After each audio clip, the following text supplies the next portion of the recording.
our voice matters. It is our superpower to vote. Halos 47% lamang ng mga kabataang edad 18 hanggang 24 ang bumoto noong 2021 federal election ayon sa pagtataya ng Elections Canada. Sa kanilang pag-aaral noong 2019, nakita raw nila na bagamat mas alam ng mga kabataan ang mga voting registration requirements, hindi raw alam ng lahat ang early voting methods at kulang sa impormasyon kung saan at kailan dapat boboto. Gayunpaman, ayon kay Josel Angelica Gerardo, miyembro ng grupong Kapangka at chair ng Pinoy Son Parliament, ilang kabataang Filipino-Canadians daw ang interesadong makilahok sa politika sa bansa. I think that youth are being out there, they are knocking on doors, they are volunteering for the different campaigns, and they are making sure that we are being a part of their advocacy. But we do understand that voter apathy exists. In Ontario, we just had our provincial election, and sometimes when we knock on doors, people are tired of the back-to-back elections, and it is up to us, to all of our kababayans, to all of the youth, to encourage each other to vote in this upcoming federal election. Pagdating sa mga partido, may hinahanap daw ang mga kabataan bago magdesisyon kung sino ang susuportahan nila. I think the first thing is, are they talking to us? Are political parties talking to us and engaging with us?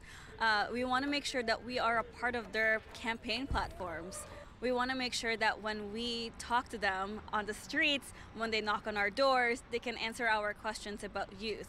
Ilan raw sa mga hamong hinaharap ng mga kabataan ngayon ang paghahanap ng trabaho matapos mag-aral at issue ng affordability. How are we able to afford housing and combating food insecurity, and as well as the rising cost of tuition fees for our pursuit of education? Ang worry ko dito sa election na to is that ang daming focus sa economy, which is natural, right? Kasi may threat ng tariff, a lot of people will lose their jobs, industries moving out, ganyan-ganyan, as I've mentioned.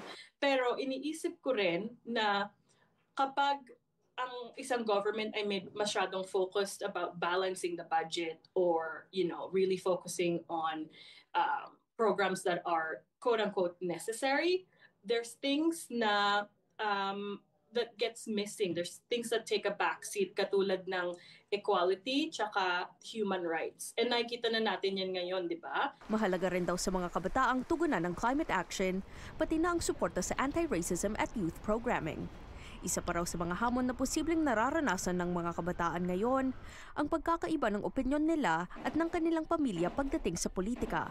Minsan, our elders, they don't necessarily have all the information that they need. So, as much as possible, try to approach it with curiosity. Magtanong ka, Ma, bakit ganyan yung iniisip mo?